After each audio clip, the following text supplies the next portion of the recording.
Oh, wait. Oh, we must, this can't be right.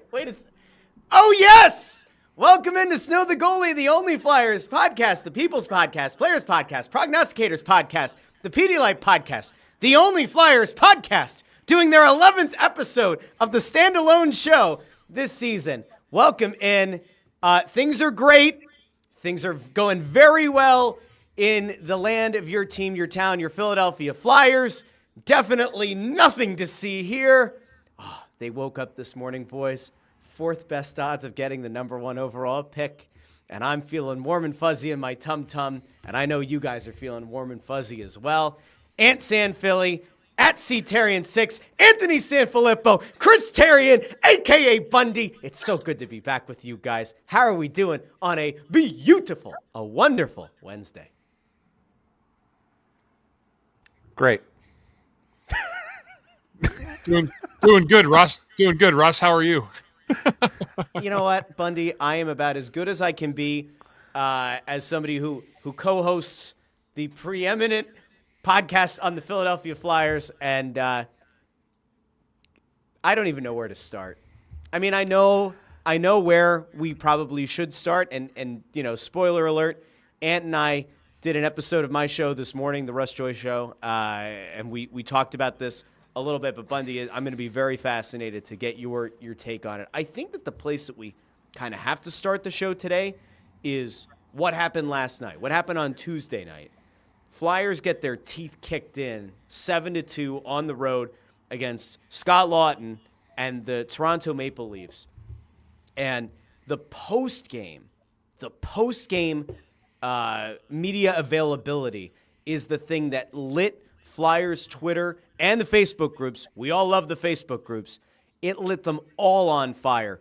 Tortorella not happy post-game, not answering questions on benching Cam York, and also putting out a quote about him being interested or maybe not being interested in learning how to coach a team like this. So, guys, I want to throw to this clip first, and then we'll dissect it. You have the Cam York benching and his post-game comments, and then we'll kind of take a more macro view, I guess, of what's been happening in Flyers land since we last spoke to the dedicated listeners here of Snow the Goalie. But let's go out to John Tortorella post-game Tuesday night as he tries to explain what the hell's going on with his team that has now lost. What is that? Is that 6 straight games, guys? Are we up to 6 games in a row? It's bad. All right, here we go. Offense, but was it their defense that caused a lot of problems tonight? Because it seemed like they had things buttoned down pretty good and kept you guys from jeopardy. No, they outplayed us. York only plays the 3 minutes to start here. Is this something that you and the coaching staff want to use as a learning experience? I'm not going to discuss that with you. So that was the first piece. Let's actually dissect that first, and we'll come back to Torts in a minute. But, you know, guys, Cam York plays about 3 minutes, gets benched, and this is almost identical to, remember, was it a week? It was a week ago, 2 weeks ago when we were all together down at Wells Fargo Center. Matvei Michkov gets benched for the last 9 minutes, I want to say, of the first period. And we said, is it going to be a big story? It'll be a big story if he gets benched for the rest of the game. He ends up getting back in the second period, but then Torts doesn't address it with the media, says, I'm not going to tell you. I'm not going to give you that information. Here, Cam York, 3 minutes or so played, out of the game, does not return.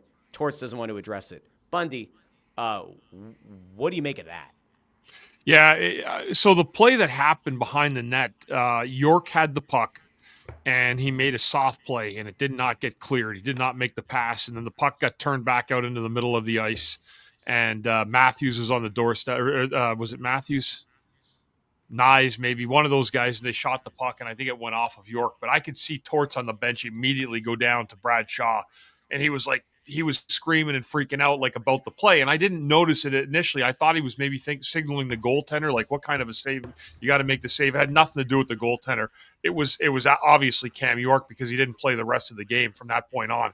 But Torts was infuriated about it. You know, again, those are the.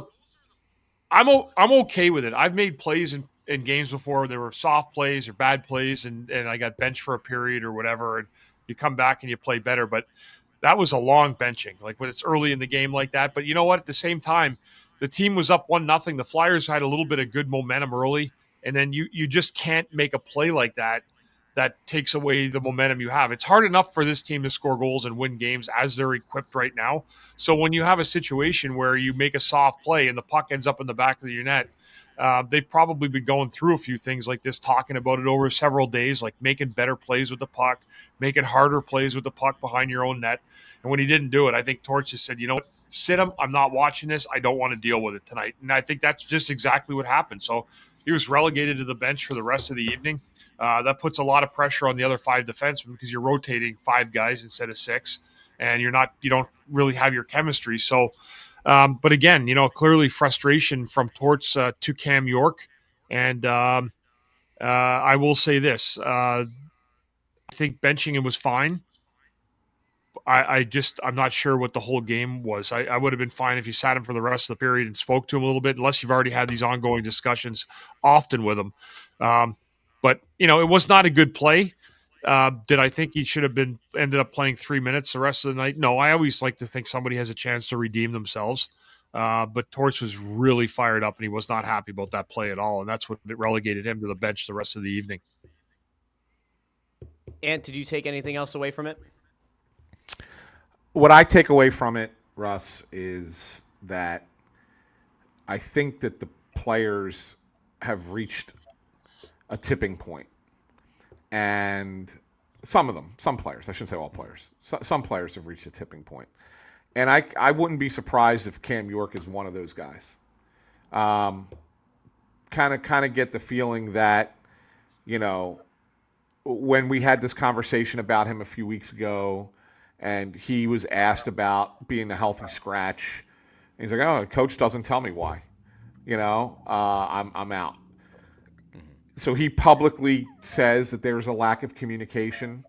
That probably ruffles the feathers of the coach a little bit more, so that when a mistake like this happens, he's more inclined to say, "Screw it, you're benched for the entire game," as opposed to, "I'm going to sit you for a period and talk to you between periods," and then you go back out there and like Bundy said, try and redeem yourself. He's basically, like, "All right, fine. This is how you're going to play against me. Here's what I'm going to do back to you." And I don't think that, and while that might have been a tactic that used to work with players, I don't think today's player takes kindly to that. And so, as far as responding and how they respond. And so I'm not certain that even something, a move like that will suddenly get better play out of Cam York. I think Cam York's just like had it with this guy, and I'm just going to continue to do my thing. And if he sits me, he sits me. If he doesn't, and I play, I play. I think that kind of mentality can sit in. I don't think he's alone in that. I think there are probably other players that probably feel the same way. And, if that's the case, then it's something the Flyers have to look at, because a lot of what they've talked about over the past, 3 years, 2.5 years has been, the culture and the standard and getting that right. And it's important to get that right. And then since the trade deadline, or just before it, when they started trading Farabee and Frost, and then ultimately moving Lawton as well, and even moving a guy, believe it or not, I'm going to throw this name out there, but even moving a guy like Eric Johnson, who was a culture guy, a locker room guy. You took a lot of that culture away, and I wonder if you've heard it a little bit, and that part of the game, or that part of the team, is also kind of starting to rot away a little bit. And that makes the Flyers have to make a decision, which I know we'll talk about a little bit more as we get to the second part of the clip. But, is this the right way to go forward with the team once you look at 25, 26 and beyond? Yeah.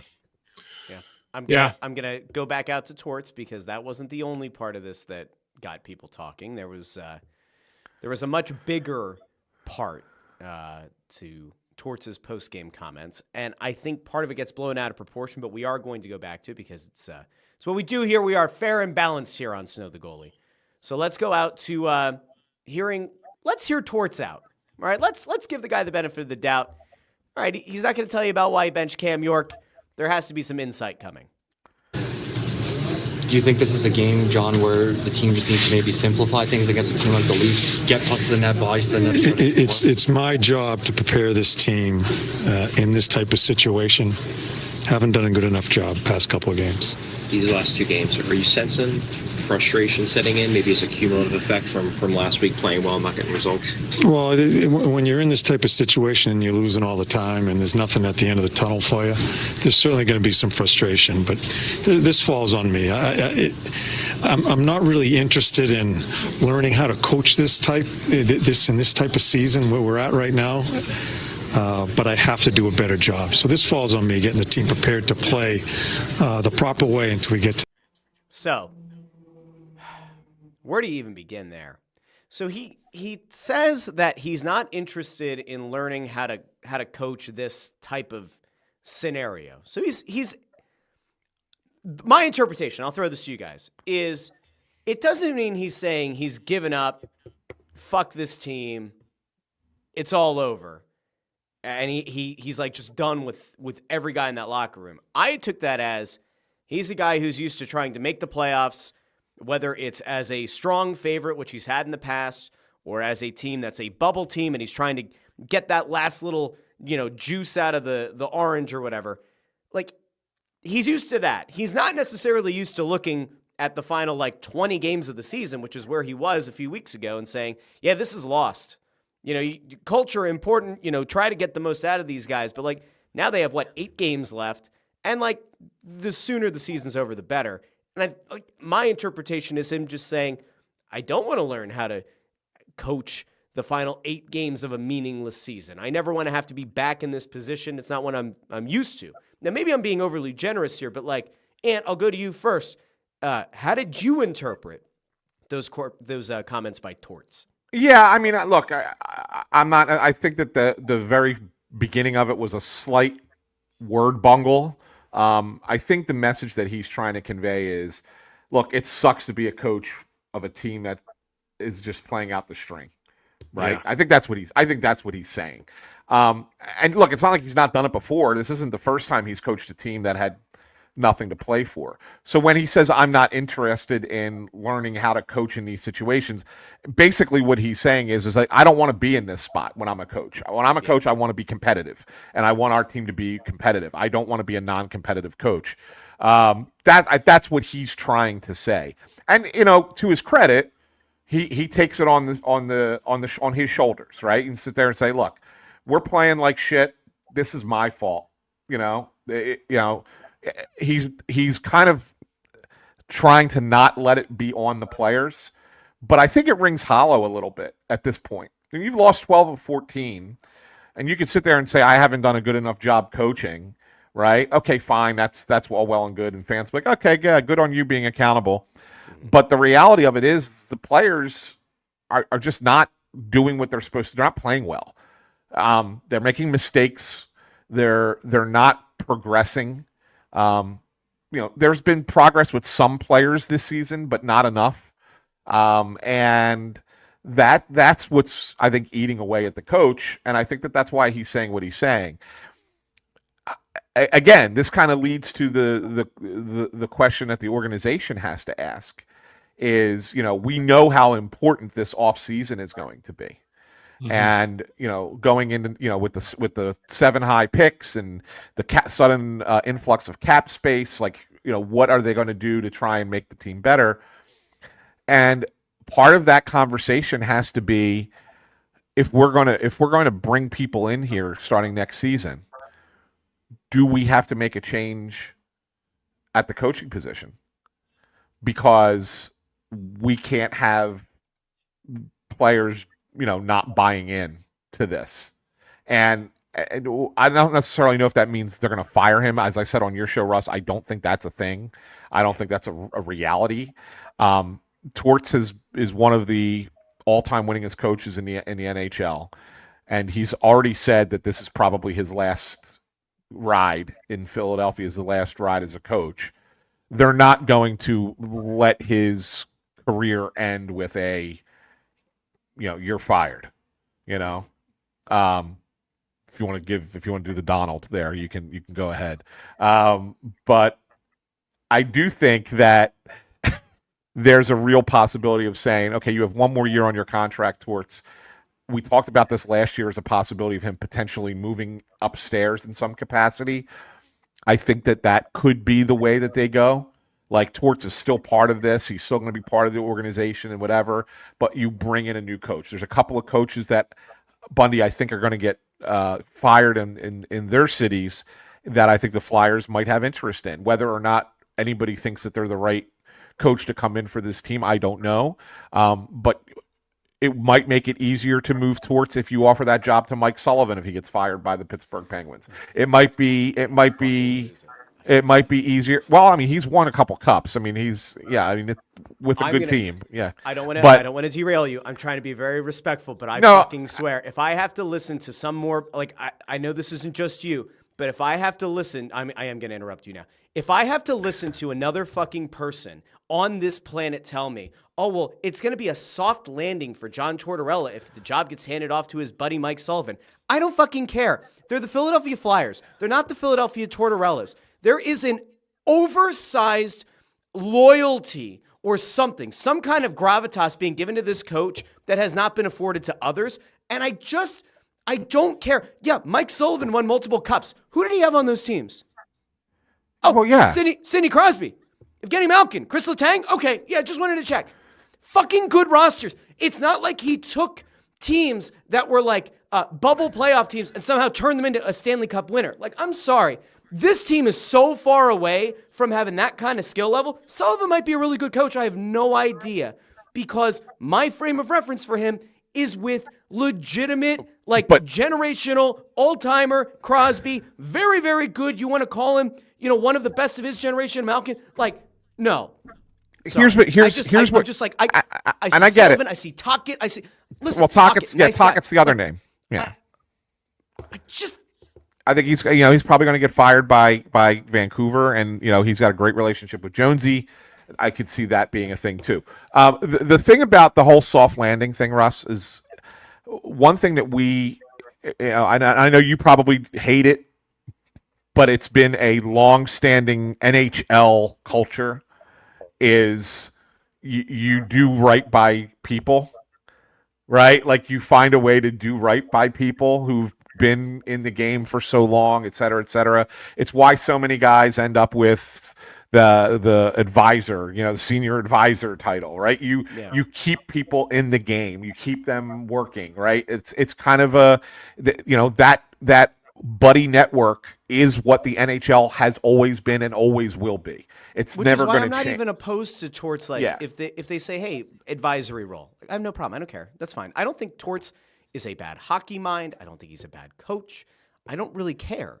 Fine, advisory role. But I don't necessarily think that you have to then extend that to the bench. And I'm also not saying that you have to go try to pull Hackstall 2.0 and find the next guy in college, or go find some young assistant on an AHL team and try to give them their first. Not saying that. The retread thing really worries me, because you are right. It is a cycle. This whole league is cyclical, and you get the same, let's say, 35 names that get rotated in and out of jobs, and a guy gets fired midseason, and there's always a trusty guy, just kind of waiting off in the wings, and this guy knows him from his time here. I get it, but it's still frustrating, And again, it's not to say that Sullivan sucks. It's not to say that Tocchet sucks. It's not to say that I have a better name. It's frustrating. The only issue that I've had is if you're trying to sign free agents, what does that look like if you're coming in here? Because there's going to be players that have heard the rumors of Torts, that see the things he says some nights after games. And I'm going to say this for the record. Torts is a good coach. He gets the most out of the teams that he coaches. He tries anyway to put a plan in place every single night that gives the team an opportunity to win. The frustration that you see coming from him and from other players is because of the losing. My only issue, if Torts comes back as a coach next year, it'll be of no difference to me one way or another, because the team is still trying to move forward. They still have a good defensive structure in place every night. My only issue is, and I don't know this, is what does management think about the visuals of getting free agents to come in and play for a guy like Torts? because that is an absolute reality of where they are. If you got a guy that you love and he's got 3 or 4 other teams, and you think that the difference of him not signing here is going to be the head coach because maybe he's at a point in his career he doesn't want to deal with a really demanding coach, that's going to probably take that player off your plate. He's going to end up going elsewhere. So that's my only issue is what does it look like to free agents having a guy here? He has 1 year left on his contract. Danny has some money to spend this summer, but the bulk of the big money comes in the following summer, and I think that becomes more important. Well, you mentioned the thing about free agents and just about like how things are perceived league wide. I know that this isn't like the most recent thing that happened, but Chris Pronger went on Twitter, was it a week or 2 ago, and noted the fact that players certainly took notice to what happened with how he handled Sean Couturier at the end of last season and the benching and what was perceived as a great disrespect to a guy that has spent his whole career here. And so, Bundy, to your point, I don't think that there's a player. Let me rephrase this. I don't think that there's a star player in this league, a difference-making player in this league, who would look at the Flyers this year or next year and say, I want to go play for John Tortorella. I don't think that exists. I think that you certainly could get guys that are mid-level players, maybe guys that are looking to try to have their career sort of rejuvenated, have additional value, maybe get flipped to another team that would say, yeah, you know what, I can go play for Torts. I don't know. I don't know if there is a guy that is on the market, a potential coaching candidate that could be a guy who lures in top free agents over the next 2 years. I genuinely don't. But I'm pretty sure that Torts isn't going to be the guy to get those players to want to come here and sign. I'm very confident in that. Ant? Yeah, well, I hear what you're saying, and I don't necessarily disagree with it. What I will say is that it's not the end of the world. If you're signing a guy for 5 years, 6 years, 7 years, whatever, you're looking at it and going, okay, I only have to endure Torts for one of those, and then it'll be somebody else after that. So it's not as much of a detriment as I think that we're kind of making it out to be here. I think it would be a detriment if you were saying, oh, we're going to keep Torts for another couple of years after that, et cetera, et cetera. I think then it could be a little bit more of a detriment. I do think that you look at it and go, it's only 1 year with him and then it's going to be somebody else. Okay, fine. That is not a major priority when we're talking money, right? Like it only becomes something if I think it's really close between two teams and you sit there and go, okay, well, what are the secondary, tertiary reasons for signing somewhere? I think then it really comes into it.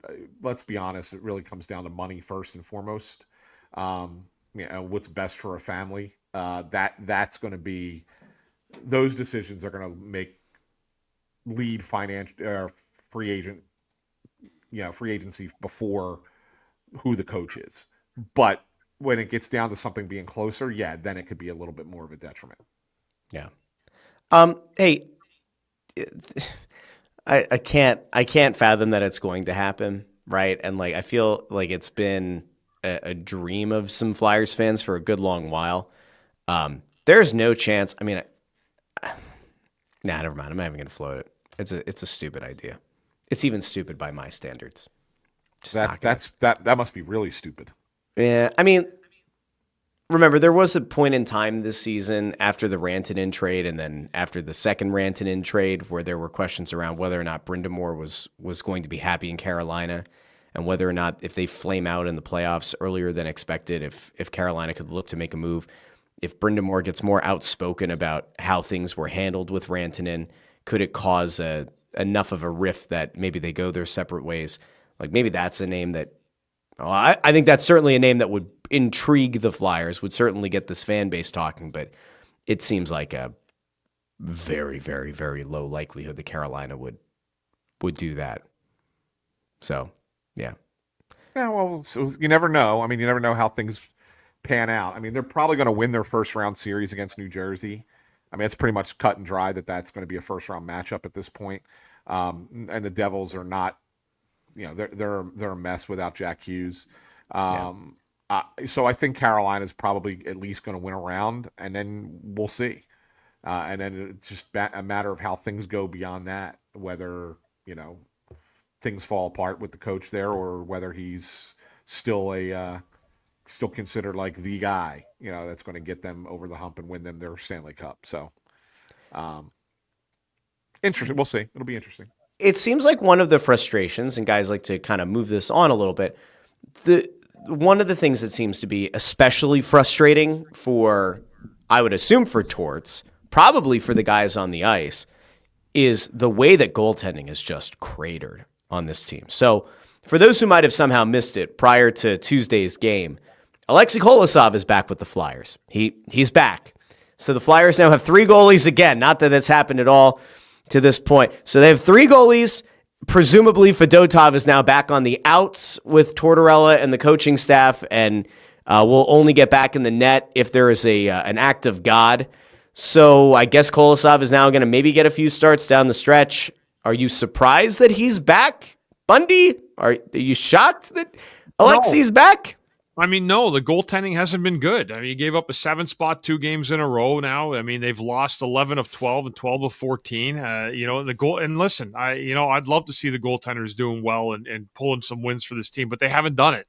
There's been too many bad goals that have gone in, just way, way too many of them of late, and it's hurt the Flyers team. So if you got a third option and somebody, yes, we're familiar with, I have no problem at all playing him some games down this stretch. This is it's an option right now that you can take a look at guys and see where things fit, kind of plug and play pieces if you want this time of year. But I have no problem with him being back in the lineup. He was actually in Toronto last night. I don't know why, but they did bring him up. They brought him into Toronto. I'm not sure where the Phantoms were, if it was an easy for him to get him there. But with him here, I would assume that he would play and maybe play as early as tomorrow night. Certainly would make sense. Yeah, Ant, you surprised at all? Because boy, it's been quite the ride this year. No, I'm not surprised at all. I mean, if you remember when they sent him down, I think I said in my report he's going to be down for a few weeks, and that's exactly what he was down there for. Was for a few weeks. I knew he was coming back at some point, but the reality of it is that neither of these guys are worth arguing about, talking about, considering. It's turned out that that they have a couple of guys here who are not NHL caliber goalies. I mean, there's a lot of people who say, why not just keep Kolosov down with the Phantoms? They're going to make a playoff run. Why not have him play down there and get that experience? The reality of it is he was terrible when he was down there too. So why have a goalie that's not playing well play for a team that you're trying to have go on a playoff run? Right? Yeah. You're better off not using him down there. You're better off having him be up here. I think it's a pretty good, and no one's told me this. I don't want to say that I've been given this as information. This is my assessment based on conversation and what I'm watching him when I watch them play. Is I don't think either Fedotov or Kolosov are going to be part of the organization in 25-26. Part of the organization? Yeah. Well, if Kolosov goes back to Belarus, let's just play that one out. He still would have his rights owned by the team, right? So do you think that is there a possibility that another team let's flip it like this. Is there any chance on this earth that another NHL team has seen enough out of Ivan Fedotov or Alexei Kolosov to say, yeah, I think I can fix him? Maybe Kolosov because he's young. Yeah. Maybe Kolosov, you can look at it and you can say he was just that situation was a bad situation for him in Philly. We can bring him in and we can whatever, blah, blah, blah. I think that there's a possibility with that. Fedotov, because he's older, because he's got that contract with another $3.1 million next year, probably not. And I think that it wouldn't be a surprise if Fedotov finds a way to go back and play overseas and it kind of lets the Flyers, out of that money a little bit. I think that's a possibility. But I don't think either one of them is here. I think Ersson probably stays, but you cannot go into next season with Ersson as your number one. You can't. So, to me, a big part of this summer, we can talk about the draft all we want. We can talk about free agency all we want. is finding a veteran goalie who can come in and play. What Donald Biordi is saying is a veteran 1A. And that doesn't mean it has to be, when you say 1A, I want to be clear. I'm not saying you have to get a legit number one goalie who's going to carry the load. Somebody who can split time with Ersson, maybe take the higher percentage of games, but still be the guy who is willing to sit down 35 games a year and let Ersson play those 35. Like that's what you need until you get to the point where either Zvragin or Bjarnason is ready to play at the NHL level. That's what the Flyers are going to need to find this summer. So that's going to be an important move as well. Just add it to the list. Just when you thought that there might be a little bit of stability, or at least a way that you can kind of patchwork this thing for another year, it implodes. Now, there is an interesting thing, and I brought this up to you guys at different points before the show, and I think at another point as well. But I'll go over here because there are two people that have brought this guy up. One is Terzansky10, who asks, how much blame does Carter Hart get for our situation? He robbed us of a franchise goaltender for getting himself in trouble and putting a massive dent in the rebuild. And then there is another comment right here by Tom over on YouTube. If the trial ends quickly and Hart is found not guilty, do we re-sign him? I have thoughts, but I'm certainly interested in where you guys are. Well, he's not going to be re-signed. He's not going to be No re-signed. idea. And nor do I think he's going to play in the NHL. I think this is, for anybody who follows baseball as well, the Trevor Bauer situation. I think it's almost identical. Like it's a situation where, the guys could be found not guilty, but there's enough of a stain on their name for what happened or what took place up there in London, Ontario, that I don't think any of those guys find their way back to the NHL at any point.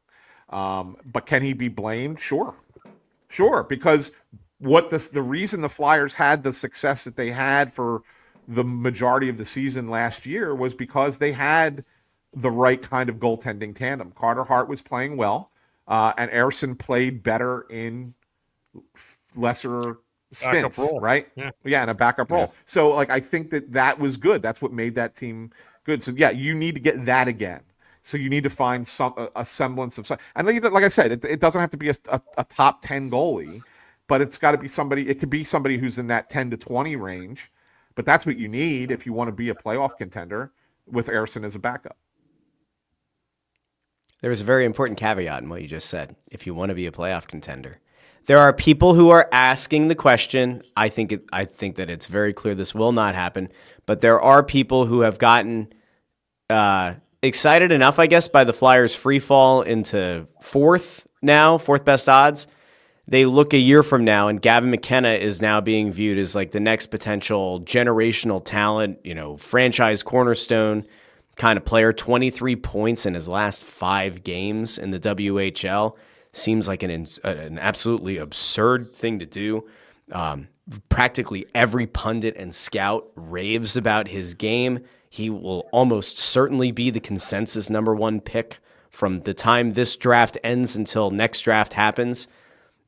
Is there any chance whatsoever, if you are Danny Briere, that you look at this season, you look at how far away the team is, and they need a number 1C, they need a number 1D, they certainly now need a number 1 goalie. Do you essentially run it back one more year, try to develop these guys as best you can? Maybe it's Torts behind the bench, maybe it's somebody else, and you say, you know what, just based on the cap, right, Bundy, I think you said earlier, they have some cap space this year, but 2026 is really where the cap is. Can you see any scenario where Danny says, just going to run it back, a couple of tweaks? If the team ends up in the same kind of spot they are this year, it's not the worst thing in the world. Get one more elite talent in the draft, and then 2026, that summer, you have that great pick plus a lot of cap space, and that's the summer where you say, now we flip the switch. Yeah, I think it's possible. I mean, and again, this is, as rough as it is on the ice right now, we are starting to enter the fun time. There's starting to be some money free up that they can go spend. I believe they have is it $8 million this summer, Anthony? And they have about close to 30 the following summer. So that's a lot of spending. Yeah, it's something like that. So, but again, you can get some players with that money. They have to do some management. But do I think that Danny wants to just run this back again? No way. They have season ticket holders that want accountability. I've been to a couple season ticket holder meetings, and before the games when we do it, and there's a lot of people asking, about what they think about the future of the team, and I'm very, very proud to tell them that I do believe it's heading in the right direction, no matter how bad it is right now. They're going to have money to spend. They have a cornerstone forward now in Mishkov. They're going to continue to add to it. So I don't think that Danny wants to blow this thing up again and tank for one player. I think they're going to let the process play itself out again. They're going to add some pieces. They're going to continue to develop and let guys progress into their development as NHL players.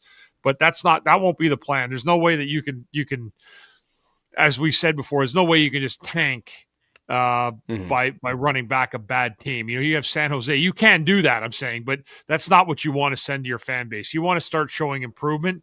They took a little bit of a step back from last year from where they were. We were in a playoff run this time last year, even though the Flyers were in a free fall as well. But I think there's just too many good things going on that they don't want to detract from. And I think that even though, and I think that's where you have to see the forest for the trees. As bad as it is on the ice right now, there is a lot of good things to come. And I think people have to remain patient for the very, very near future. Ant? Oh, Bundy's spot on. I mean, what's the next step if you are trying to be bad again? Like, what do you do? Like, who are you getting rid of? Like, what's left? Like, there's nothing left to do. Travis Konechny before the extension kicks in, but boy, oh boy! Listen, I'm joking. Like, they're not going to do that, nor do I really think they should. But there are going to be people who would say, "Oh, before the no movement kicks in, trade him while he has some value." It's like, well, what's the value? Because it's been a pretty horrendous stretch since mid-January, right? So, yeah, like, I don't think there is anybody on this team that they could trade that wouldn't long-term hurt them. Risto, if they were to trade him, would make them even worse. But then I think that they're at a really weird spot, guys. And like, maybe this will be the last thing, but there were some comments that came out in the last few days about how rattled the locker room is or was, and how rattled some guys were with the departures of Farabee and Frost and then Lawton. And you brought up Eric Johnson just as a guy in that locker room that was well respected and especially was kind of, somebody that this organization sort of relied on with the young defenseman. Some of the comments are a little bit concerning, where it just seems like guys have really gotten their own heads about those departures and have really struggled with it. If you run this thing back again next year, or you even part with more guys, like I don't know what exactly you have left. Not saying that that's like the way that you should build a team or worry about it, but like, if there are guys that had a hard time with three dudes being dealt, 4 dudes being dealt, I don't know.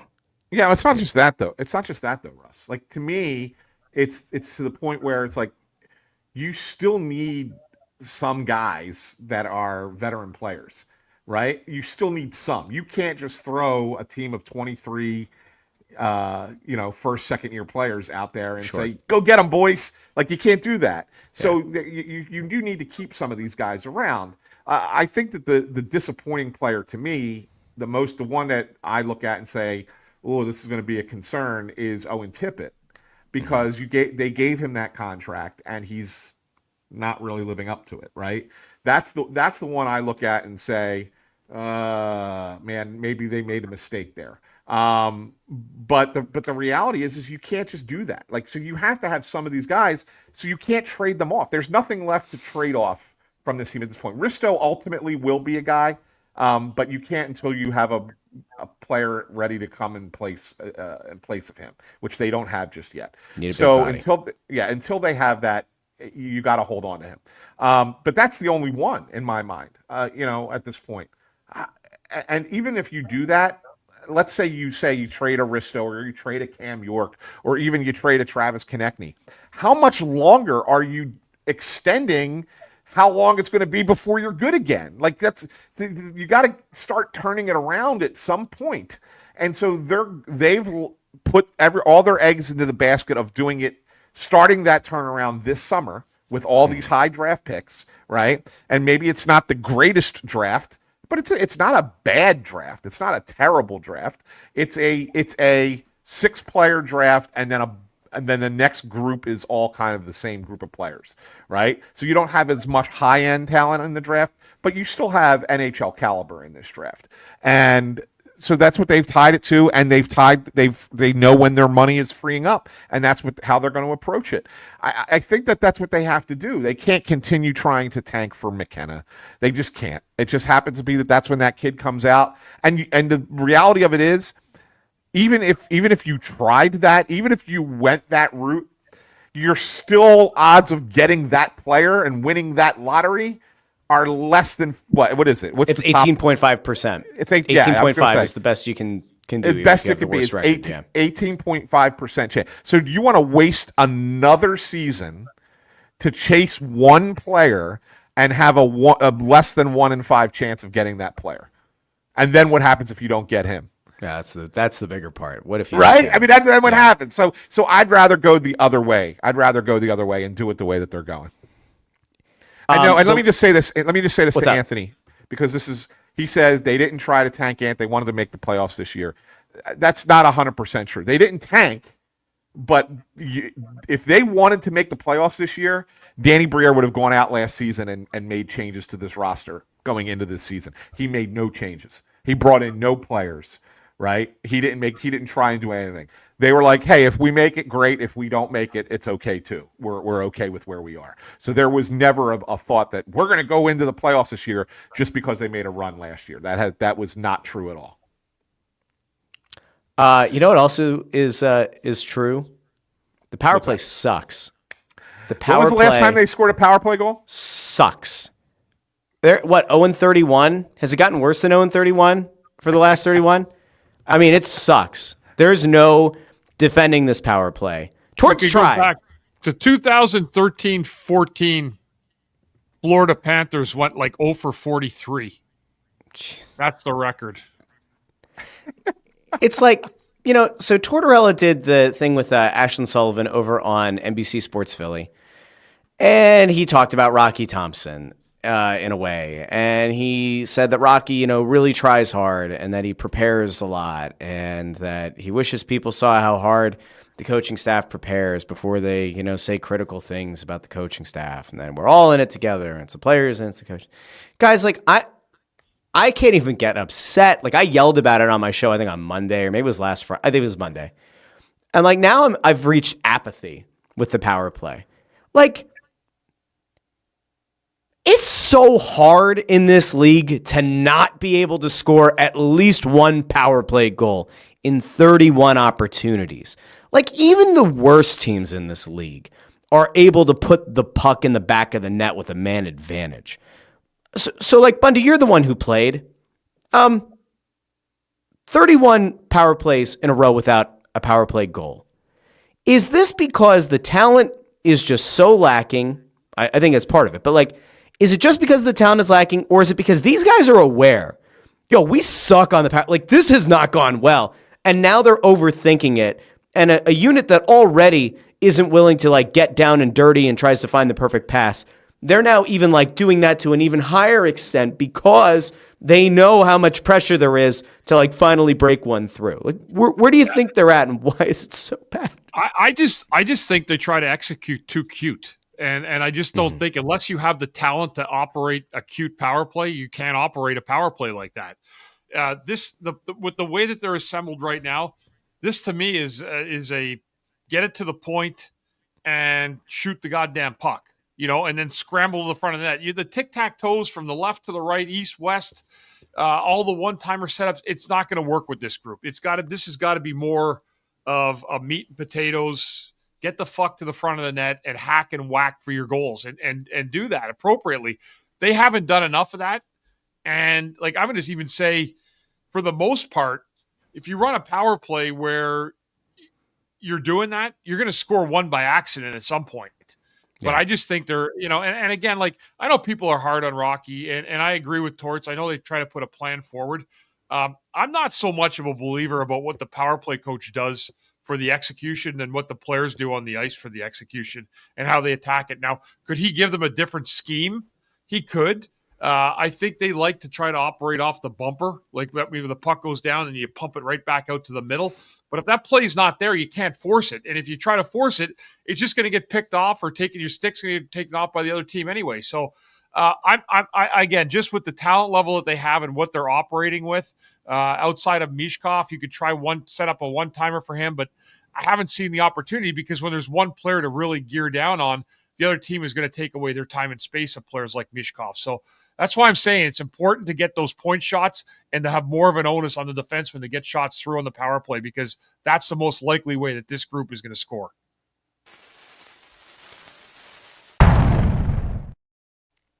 It did take about 43 and a half minutes, but we did get our first Bundy bomb of the episode.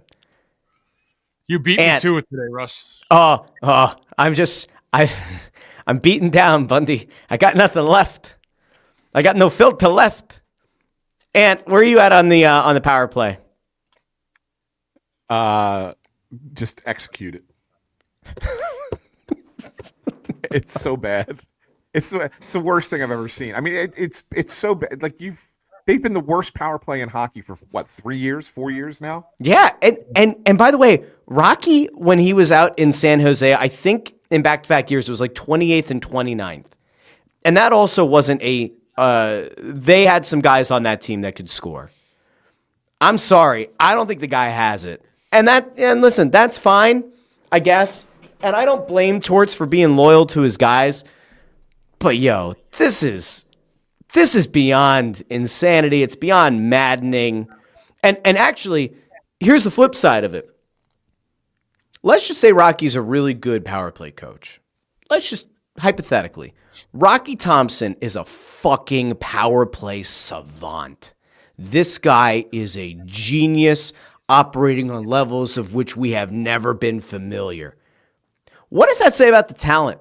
Because, again, this organization gave Travis Konechny a lot of money, gave Owen Tippett a lot of money. We believe that Mishkov is a very good player, although I'm not going to throw it all on the feet of a 20-year-old playing in the league for the first time ever. A lot of money out to a Travis Sanheim. They traded their best North American prospect in Cutter Gauthier for Jamie Drysdale, who's in theory supposed to be a guy that can help you with the man advantage. If none of these guys are able to work in tandem and put the puck in the net, that is at least slightly concerning. Unless it's just as simple as they're overthinking everything. I don't know. There's like no good, I don't see like a good way. There's no really good positive takeaway except saying, Look, Rocky sucks. And if you replaced him, the talent is better. Like that would actually be your better outcome, I guess. I guess the way I look at it is this way, Russ, is that even if they were a little bit better, it still wouldn't matter. So, you know, in terms of like winning games, you mean? Yeah. Like ultimately, Yeah. it wouldn't make that much difference. Like even if they weren't the worst, if let's say they were 20th in the NHL, right? Would how many more wins would they have now? 2, Maybe. 3? Right? Like Yeah, it wouldn't be maybe. many. Right. So I think it ultimately comes down to you need talent, and if you don't have talent, and like you said, it doesn't matter how good the coach is. That's exactly teaching the power play. Without the talent, it doesn't matter. Yeah, so I agree. You can have the greatest scheme in the world, Russ. I agree with Anthony. If you don't have the players out there, it doesn't matter. It doesn't matter. Yeah. But by the way, to answer the question, the last time they scored a power play goal was February 27th. It'll be a month tomorrow without a power play goal. Well, hopefully we can break it on the anniversary. So if they go without a power play goal on Thursday and Saturday, they will go an entire calendar month. Like the actual calendar, just the month itself. Yeah. With that is brutal. I've checked before. There has been teams, and it goes back to the the 1920s, including the Florida Panthers. I think it was 2013-14, where a team went an entire calendar month without scoring a power play goal. That's insane. Yeah. Absolutely Florida's insane. is a long way away still. I think I'll have to find it again, but I think there was 43 power play without scoring. The Florida Panthers in 2013-14. Hey, that's only 14 more, Bundy, to break it. Yeah. Yeah. So you're saying there's a chance. Guys, I think it's probably a good place to end. I think we hit a lot of the hot topics here. Oh, do you have one more thing? That's only for Fighting Words, the new Phillies podcast. Yes. But go ahead. I have two more things. One that's Flyers related and one that's Snow the Goalie related. So let's go Flyers related first. And I want to throw it to Bundy for this because we'll have an opportunity to talk about this on Saturday with more detail. But the Flyers on Saturday are going to be honoring the legend himself, Bob the Hound Kelly, who will be retiring from being the Flyers ambassador. Has been with the organization for over 50 years. I used to sit next to him when I worked for the team. Our desks were directly next to each other. And what a tremendous human and a great guy he is. I think it'll be a really nice tribute to Bob Kelly. And yeah, by the way, we got a guy who listens to the show. Great name. But no, really, it's going to be a nice day for the Hound, and hopefully he gets all the accolades he deserves after a tremendous career with the Flyers organization. Yeah, Hound's a great guy, and we wish him nothing but the best. He's done a great job, really a great true Philadelphia Flyer. Accomplished some great stuff, including scoring the game-winning goal in a Stanley Cup final clincher, and those are great memories for him. But congrats to the Hound, one of the really, really good guys around, and look forward to seeing what he does with his future as well. So good job, Bob. Congratulations. All right, Ant, you said one other thing is Snow the Goalie related. Yes. So you do realize, Russell, that tomorrow will mark the actual anniversary of the first episode of Snow the Goalie. I did not. It came out on March 27th, 2018. Was the very first episode of Snow the Goalie. How about that? So it's our birthday. When Bundy said that earlier, he was like, we'll hope they get the power play goal to break the anniversary. I was like, oh wait, speaking of anniversaries. Holy shit, we'll be doing a press row show on the anniversary of the show, and we can cheer on the power play. Yeah. Rotten Horror Show is the gift that keeps on giving. Yeah, so right, we officially turn 7 tomorrow, right? Uh-oh. Happy birthday, boys. Yeah. What do you got going there, Russ? You got what are you doing? You doing something over there? Bundy, I never, when Russ gets an idea like last second that he wants to do on the show, we never, it never goes well. It never goes well. He always has this idea that he's going to try and throw together now here in 30 seconds. And we have no idea what he's doing. He just went off camera. Maybe he's putting a what is he doing? Birthday hat. I have no idea. I don't know. He was having camera problems earlier today, but now he just took his earphones out and moved away. I have no idea what he's doing.